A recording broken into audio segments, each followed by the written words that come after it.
अगर किसी एग्जाम को पास करना है तो उसके लिए हमें पूरा जानना पड़ेगा कि एग्जाम क्या है, कैसे कंडक्ट होता है, किस तरह के क्वेश्चंस आते हैं, यानी पूरी एक स्ट्रेटजी बनानी पड़ेगी। अगर आपकी प्रॉपर स्ट्रेटजी है तो आप किसी भी एग्जाम को पास करते हैं। इवन दो मैं ये बोलूं तो भी गलत नहीं होगा कि एक एवरेज बच्चा भी एक अच्छे लेवल का एग्जाम पास कर सकता है। मैं बात कर रहा हूं यूपी सैनिक स्कूल एंट्रेंस एग्जाम 2027-28 जो क्लास 6 और क्लास 9 के बच्चों के लिए होता है। कंप्लीट बात करेंगे, स्ट्रेटजी के साथ बात करेंगे, एवरेज बच्चा भी इसमें कैसे परफॉर्म करेगा। तो वीडियो को एंड तक देखिएगा। चलिए बात करते हैं कि यूपी सैनिक स्कूल है क्या। यूपी सैनिक स्कूल बेसिकली यूपी डोमिसाइल बच्चों के लिए लखनऊ और गोरखपुर के अंदर बनी हुई दो स्कूल है। गोरखपुर वाली स्कूल अभी नई बनी है और लखनऊ वाली स्कूल काफी लंबे टाइम से काम कर रही है। इन दोनों स्कूलों के लिए बच्चों में काफी अच्छा क्रेज रहता है। रीजन बिहाइंड दिस कि इन स्कूलों से जो बच्चे निकलते हैं आफ्टर 12th, वहां उन बच्चों का एनडी के लिए सिलेक्शन रेट काफी अच्छा है। दूसरा, इनका कैरिकुलम एक्टिविटीज, इनका कैंपस और इनका स्टैंडर्ड ऑफ एजुकेशन, साथ साथ में बच्चे के अंदर जो डेवलप करते हैं वो लीडरशिप क्वालिटी, प्रॉब्लम्स कैसे हैंडल करना है, फिजिकल स्टैंडर्ड और एक ओवरऑल पर्सनालिटी को वो ग्रूम करते हैं। तो इसीलिए स्कूलों में बच्चे जाना चाहते हैं। दूसरा इंपॉर्टेंट चीज कि यूपी सैनिक स्कूल का एंट्रेंस एग्जाम जो होता है केवल यूपी डोमिसाइल के बच्चों के लिए ही होता है। और जो बच्चे यूपी डोमिसाइल के हैं, चाहे वो इंडिया में कहीं भी रह रहे हैं, वो अपीयर कर सकते हैं। नवोदय स्कूल में थोड़ा सा डिफरेंस रहता है, याद रखिएगा। वो उसी डिस्ट्रिक्ट के बच्चा यदि किसी डिस्ट्रिक्ट बिलोंग करते उसी सेम डिस्ट्रिक्ट में होना चाहिए, लेकिन यूपी सैनिक स्कूल के लिए ऐसा कुछ भी नहीं है। अगर आपके पास बच्चे के पास और फादर साहब मदर साहब के पास अगर उनके पास डोमिसाइल ऑफ यूपी है, इंडिया में कहीं भी वो प्रेजेंटली रह रहे हैं, तो फॉर्म भर पाएंगे। अब फॉर्म भर देना काफी नहीं है। किसी भी एग्जाम का फॉर्म भरना एक आसान सा स्टेप रहता है जो आपको ऑनलाइन या ऑफलाइन मोड पे जाकर के भर सकते हो। लेकिन इंपॉर्टेंट है कि उस एग्जाम की पूरी रिसर्च करना, रिसर्च करके टाइमली उसकी तैयारी स्टार्ट करना। मैं बात करूं कि इस एग्जाम में बेसिकली आता क्या है, तो बहुत ही अच्छे ढंग से हमें देखना पड़ेगा कि बेसिकली एग्जाम का जो एप्लीकेशन फॉर्म है वो सितंबर में आ जाएगा। और सितंबर में आने के बाद ये दिसंबर के अंदर इसका एग्जाम होगा। इसका एग्जाम दो क्लासों के लिए, सिक्स्थ के लिए होता है और नाइन्थ के लिए होता है। दो क्लासों के लिए एंट्रेंस एग्जाम हो सकता है और दोनों ही क्लासों के अंदर जो सब्जेक्ट्स आते हैं वो मैथ्स, इंग्लिश, जीके और रीजनिंग, ये चार मेजर सब्जेक्ट्स होते हैं। और हमें सब्जेक्ट्स के पूरे एग्जाम पैटर्न को समझना पड़ेगा अगर ये एग्जाम पास करना है। यहाँ पे 75 क्वेश्चंस आते हैं किसके, मैथ्स के, 50 क्वेश्चन आते हैं इंग्लिश के, 50 क्वेश्चन आते हैं जीके के और 25 क्वेश्चन आते हैं रीजनिंग यानी मेंटल एबिलिटी के। टोटल 200 क्वेश्चंस इस पेपर में हमें मिलते हैं, चाहे क्लास 6 का पेपर दें चाहे क्लास 9 का। मार्किंग स्कीम की बात करें, हर क्वेश्चन 1 नंबर का, तो 75 नंबर का आपका मैथ्स रहेगा, 50 नंबर का इंग्लिश रहेगा, 50 नंबर का जीके रहेगा और 25 नंबर का जो रहेगा वो रीजनिंग रहेगा। टोटल 200 मार्क्स का पेपर ये होता है। ये एग्जाम पैटर्न रहता है। अब जब बात करते हैं कि सर ये एग्जाम पैटर्न हमने समझ लिया, इसका सिलेबस और लेवल ऑफ एग्जाम क्या है। मैं यदि सिलेबस की बात करूं तो अगर आप इनके नोटिफिकेशन के पास जाएंगे तो नोटिफिकेशन में लिखा रहेगा कि क्लास 6 में ना फिफ्थ या फिफ्थ के लेवल का एप्लीकेशन आता है और क्लास 9 के लिए 8th या 8th के लेवल का पेपर आता है। लेकिन मैं आपको बता दूं कि अगर आप इस एग्जाम को सिर्फ इतना पढ़ करके पेपर देने चले गए तो बेसिकली वहां पे अपीयर होने के बाद आपको फील होगा कि आपने बहुत सारी चीजें पढ़ी ही नहीं है। रीजन बिहाइंड दिस, इनके पेपर का जो लेवल होता है मेरे हिसाब से इसके इक्वलेंट जो भी ऑल इंडिया सैनिक स्कूल का एग्जाम हो रहा है या आरएमएस हो रहा है या आपका जेएनवी का एग्जाम हो रहा है या गुरुकुल कुरुक्षेत्र एग्जाम हो रहा है या इसके इक्वलेंट जो भी एग्जाम हो रहा है, उन सब में जो टॉप लेवल का एग्जाम है जिसके अंदर टॉप लेवल का आपको चीजें दिखती है, दैट इज यूपी सैनिक स्कूल। यूपी सैनिक स्कूल का पेपर बहुत अच्छा आता है। इसका यदि मैथमेटिक्स देखोगे तो इक्विवेलेंट जो एसएससी आता है, स्टाफ सिलेक्शन कमीशन के जो पेपर आते हैं, तो हमें सबसे पहली जो प्लानिंग करनी है वो पहली प्लानिंग हमारी क्या होनी चाहिए। हमें सबसे पहले पीवाई क्यूज देखने चाहिए कि पीवाई क्यूज कैसे, पिछले सालों के कम से कम 5 ईयर्स के पीवाई क्यूज देखिए। तो 5 ईयर्स के यदि पीवाई क्यूज आप देखते हैं तो आपको एक एग्जाम का पैटर्न, एग्जाम का लेवल और क्वेश्चन सिलेक्शन समझ में आता है। आपको समझ में आता है कि रियली में सिलेबस क्या है।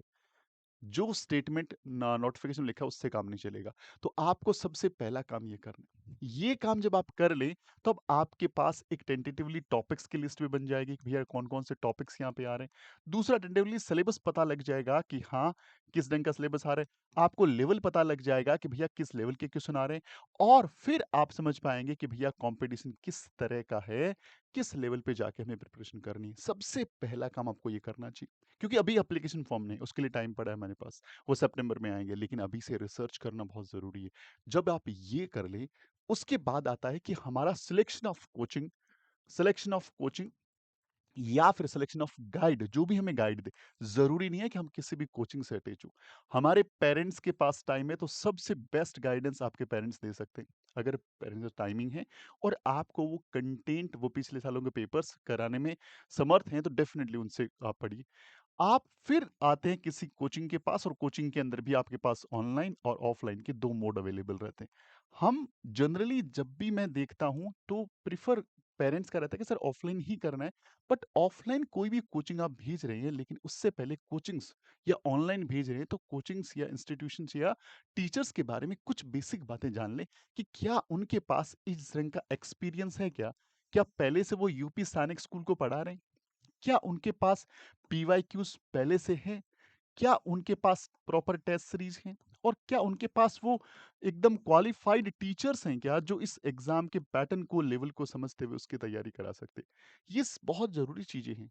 और इसके साथ-साथ वो आपके बच्चे को प्रॉपर ढंग से, जो लाइव क्लास या ऑफ़लाइन क्लास जो भी आप ले रहे हैं, उन क्लासेस के अंदर एग्ज़ैक्टली दे क्या रहे हैं? उनका कंटेंट कितना अच्छा है? उनका कंटेंट कितना अच्छा है? उनकी टेस्ट लेने का जो टाइमिंग्स हैं, टेस्ट सीरीज़ हैं, तो टेस्ट सीरीज़ के साथ-साथ वो ऑर्गेनाइज़ कैसे करते हैं? क्या उनका एक वीकली पेपर हो रहा है, फिर उनका सेक्शन वाइज़ पेपर हो रहा है, और फिर उनका फुल लेंथ पेपर हो रहा है।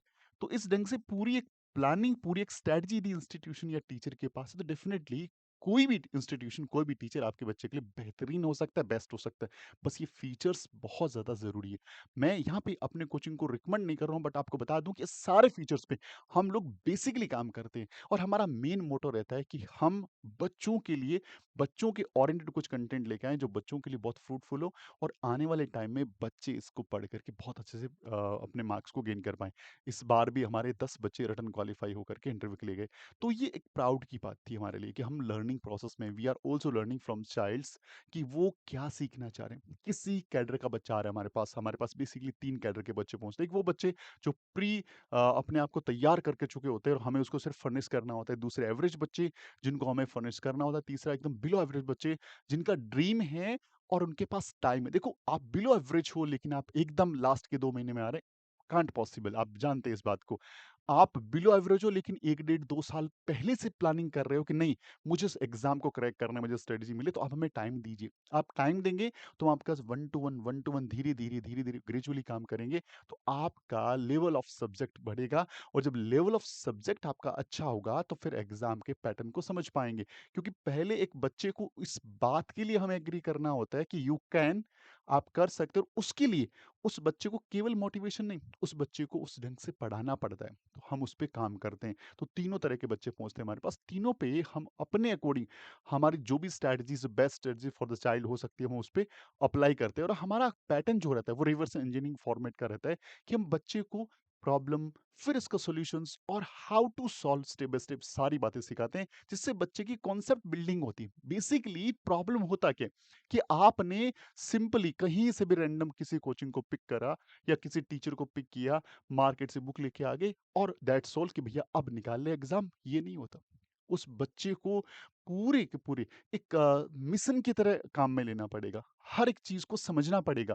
पूरा जो टेन्योर उसके पास बचा हुआ है, यदि इस बार दे रहा है, दिसंबर बहुत नज़दीक है, नेक्स्ट से दे रहा है तो उसके पास 1.5 साल का समय है। यानी उसको प्रॉपर टाइम स्पेन को डिवाइड करना पड़ेगा, मंथली, वीकली और डेली बेसिस टारगेट। उसके बाद बच्चा जब करता है तो चीज़ें आसान हो जाती है।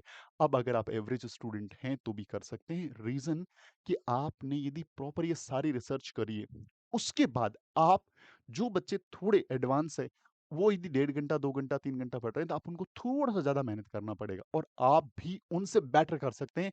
बट ज़रूरी क्या है? कंसिस्टेंटली, और कंसिस्टेंसी जनरली बच्चों की होती नहीं है। हमारे पास जितने बच्चे रिसीव होते हैं, या बेसिकली हम जहाँ पे जितने बच्चों को हमने बहुत बच्चे पढ़ाए हैं, तो उनका एक एवरेज पैटर्न देखें, तो बहुत कम बच्चे कंसिस्टेंसी को फ़ॉलो करते हैं।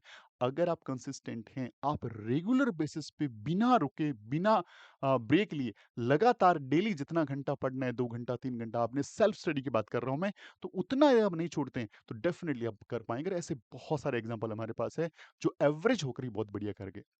इसलिए ज़रूरी है अगर आप यूपीएससी आने का सपना देख रहे हैं, तो इन सारी बातों को ध्यान में रखें और सारी चीज़ों को ध्यान में रख के प्लानिंग करेंगे तो डेफ़िनिटली वो प्लानिंग आपकी एग्ज़ीक्यूट होगी, फुलफ़िल होगी। हमसे कम्युनिकेट करने के लिए हमारे यूपी सैनिक स्कूल के पेज को या कॉम पेज को जॉइन करने के लिए डैशबोर्ड नंबर पे लिखना है यूपी सैनिक स्कूल या कॉम्बो पेज। मिलते हैं अगली वीडियो में, तब तक ख्याल रखिए। जय हिंद, जय भारत, वंदे मातरम।